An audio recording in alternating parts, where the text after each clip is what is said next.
Ito na mga idol, ito na ang pinakailalim niya oh. Sarap sa pakiramdam, hugutin ang uling na buo pa. Mga idol oh. Yan oh.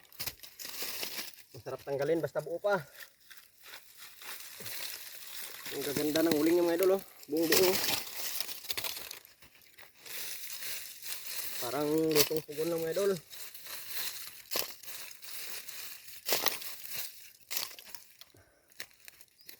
Pa.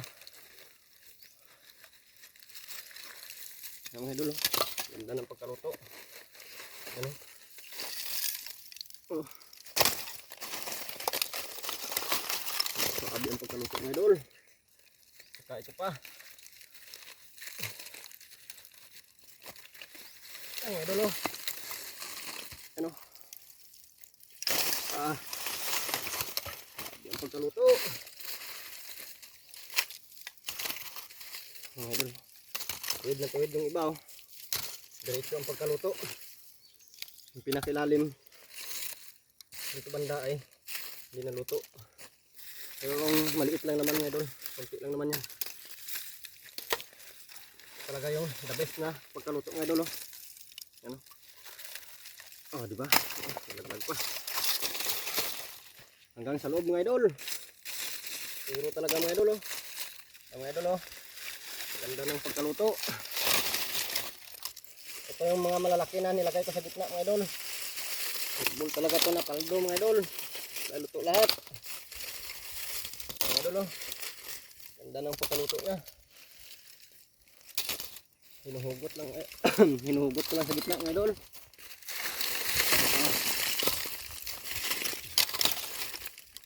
Kunin ko muna ang lupa sa ibabaw. Pabalik dun sa tulak dun, pabalik sa bila. Para hindi natakpan.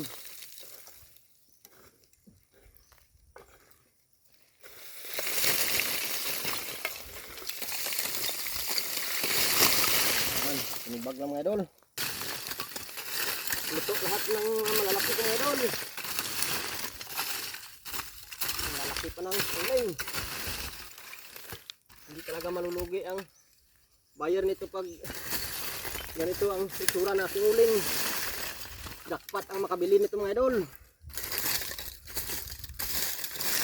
Jackpot ang makabili na aking uling dahil ang lalaki.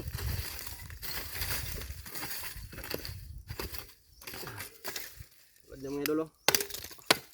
Tuwid na tuwid pa.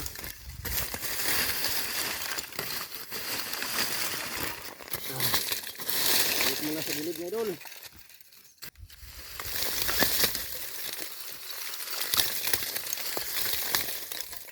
Kunin ko muna ang iba. Hindi. Ito naman yung malaki. Yung mga idol oh. Yung pinakilalim niya hilaw. Pero dito banda sa ibabaw, yung nakalapat sa lupa ay hilaw. Yung talagang hirap siya. Puro patayo.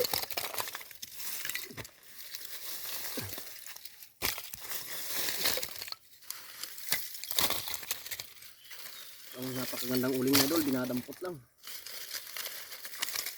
Ang idol oh. Ito ay malaki, ano?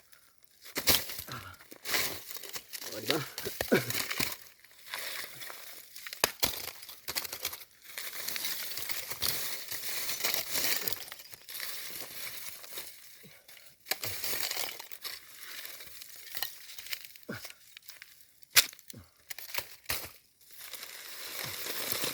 Mga idol oh. Oh. Yes.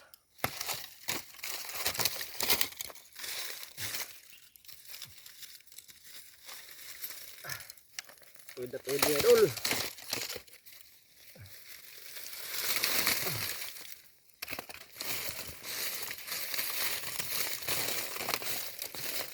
Sa mga nagsasabi yan sa akin na bakit daw ang tagal ng pakain ko sa apoy sa aking uling.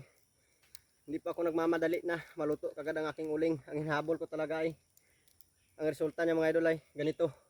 Ito talaga ang hinahabol ko sa aking uling na magiging ganito ang resulta. Kung papabilisan mo ang kain ng apoy sa yung uling na isang gabi lang, maluluto kagad. Ang resulta niya mga idol ay ganito. Ano? Maliliit ang uling. Pero pag dandahan lang, abutin na 1 linggo ang pakain mo sa apoy. Ang resulta niya mga idol ay ganito mga idol oh. Ano? Tingnan niyo mga idol. Oh, di ba? Purong uling yan mga idol hanggang sa loob. Lahat ng pahiga ko, wala kang makikita na hilaw. Luto lahat. Sa mayroong patayo lang. Ang sa patayo lang, mayroong hilaw yung pinakailalim, yung nakalapat sa lupa. Ganito mga idol oh. Yan oh. Hilaw yan sa pinakailalim yung nakalapat sa lupa. Pero ang nakahiga, ito mga idol oh. Ang nakahiga ay uling na uling.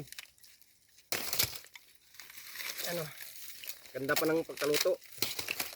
Buong buo pa. Ito ang malaking mga idol, huhugutin ko lang. Ano? O, diba?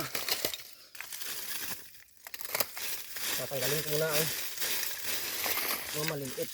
Balat na yan mga idol. Hilaw kasi ang kahoy na inuling ko kaya maraming balat.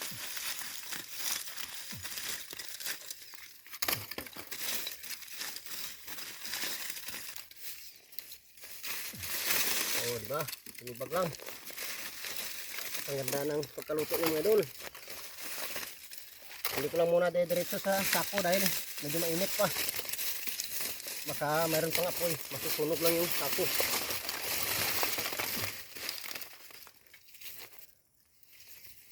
Kunin ko muna ang lupa. Pabalik dun sa pinag-ibabaw. Iba talaga magbungkal na malinis yung uling. Wala nang matitirang lupa. Ayan, idol. Tanggalin muna ang uling para malinis.